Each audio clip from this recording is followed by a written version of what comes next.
motivos, e infiere la existencia de un complot. Porque es como si el sujeto no tuviese otra alternativa para entender ese movimiento complejísimo, o que le es presentado como complejísimo. Está esta idea de cómo la literatura se hace cargo de ciertas cuestiones sociales y demás, ¿no? Entonces ahí yo veo esta cuestión del complot como una marca de muchos textos de la literatura contemporánea. Y llamo a eso ficción paranoica, ¿no? Llamo a ficción paranoica. Encuentro en esa noción de ficción paranoica, que tiene todos los límites de cualquier definición, un doble movimiento. Por un lado, la idea de la construcción ficcional, es decir, hacer creer algo, ¿no? Porque la ficción tiene como fundamento que vos tenés que creer eso que estás leyendo, ¿no? Y la idea de que esa ficción se construye sobre la idea de un enemigo, ¿no? De una amenaza, diría yo, más que de un enemigo. Una amenaza, ¿no? Una amenaza que a veces es manejada políticamente. Manejamos una amenaza que siempre parece más grave, y muchas veces esa amenaza tiene las formas que conocemos, ¿no? Es un modo de llamar a los enfrentamientos políticos con una lógica que es la de la guerra, la del amigo-enemigo, ¿no? Entonces, por un lado me parece que eso tiene mucho que ver con el modo en que percibimos el funcionamiento político y las políticas del Estado también muchas veces. Siempre tiene que haber ahí un fantasma que permite unificar. Los relatos y novelas de detectives son un género popular de literatura desde inicios del siglo XIX. El investigador, la víctima y el criminal son los ingredientes fundamentales.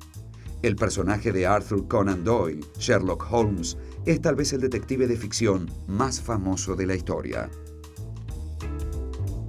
Un modo que tendría cierta narración y la persistencia de cierta narración, de cierta manera de narrar cuestiones que están conectadas a elementos que forman parte del imaginario social, ¿no? Digamos así. Desde que empezó con Poe, porque sabemos cuándo empezó, 1841, primer relato, muy bien, y todavía el género tiene una expansión, basta mirar las series, ¿no?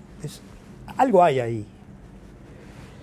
Algo hay para que ese género haya logrado esa suerte de presencia tan fuerte. Entonces, ¿qué sería? La respuesta, ¿cómo sería? Una es que me parece que el género pone en relación la ley y la verdad, ¿no?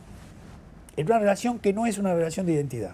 El detective está ligado a la verdad, porque es una especie intelectual, y está ligado a la ley de una manera rara, porque no es un policía, ¿no? Entonces, es como si el género viniera a decir, bueno, la relación entre la ley y la verdad no es tan clara. La relación con la ley de aquel que lleva adelante la investigación, sea un policía, sea un detective, en fin, es siempre una relación de alguien muy escéptico respecto al funcionamiento normalizado de esa institución.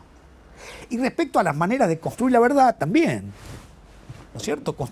Formas de construir la verdad y de llegar a la verdad a través de pistas y de datos y de reconstrucción de testigos y demás, que funcionan como una lógica clave del género, donde siempre hay tergiversaciones, inversiones y qué sé yo.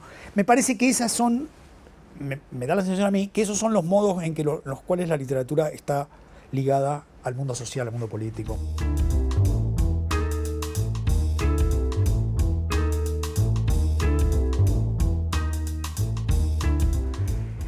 Y también tengo la sensación que en el género policial, para ir a un asunto más literario, quizá estamos, si el género ha tenido momentos y uno puede decir que el primer momento del género está conectado a la figura del detective, y ahí tenemos a Poe, a Sherlock Holmes. Después está un momento más norteamericano donde el interés se desplaza hacia el asesino.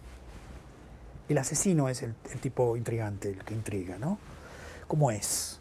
Entonces tenemos una serie de textos ahí, el género empieza a funcionar sobre la base de la lógica del criminal más que la lógica del detective. Y ahora me parece que lo que se está escribiendo ahora tiende más a poner a la víctima como centro de la narración. Si vos tenés detective, asesino, víctima, pareciera que el género se ha ido moviendo, ¿no? Entonces son los relatos que giran alrededor de la víctima, del que está siendo perseguido, con razón o no. Entonces es la mirada de la víctima en el sentido kafkiano de la expresión, ¿no? La que define un poco ciertos usos del género, claro.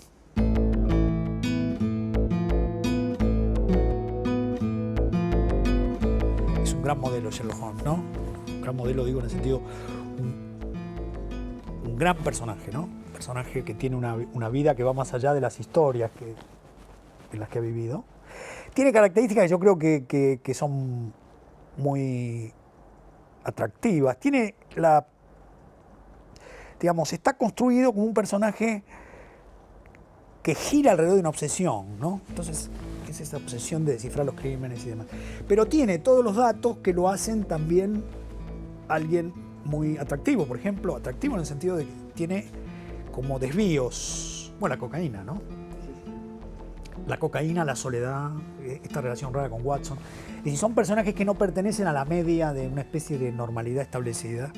Tienen siempre algo excéntrico. Dupin tiene también características muy atractivas. Como sabemos, vive de noche. También él tiene esas características que decimos, un poco de personajes que están como al margen.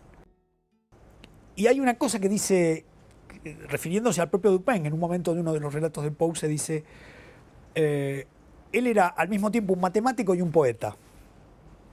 Como diciendo, era capaz de captar una lógica muy estricta, pero también una lógica metafórica abierta, ¿no? Entonces yo creo que eso también lo hace muy atractivo, ¿no? Porque es un tipo de modelo de intelectual en un cierto punto, ¿no? Bueno, es muy simpático y casi ya una parodia, ¿no? Casi es una parodia. Sí. Porque está también él lleno de manías y de vueltas. Y entonces, bueno, no tiene me parece que no tiene la silueta tan firme que tienen Sherlock Holmes o Dupin, pero es un personaje atractivo y tiene, ¿cómo decirlo? Cuando digo esto quiero decir, es un personaje que se apoya en el género que ya existía, ¿no? Samuel Dashiell Hammett fue un reconocido escritor norteamericano y uno de los autores de la novela negra de mayor influencia en la historia de la literatura. Lo ponemos número uno. Porque él hace algo que es legendario, ¿no? Que aparece en el género, pero él lo hace por primera vez. Que manda presa a la mujer a la que ama, ¿no? Eso pasa en el Halcón Maltés, ¿no? Hay una rubia maravillosa con la que él tiene una historia y de pronto él descubre que es ella la asesina y ella dice, no me vas a...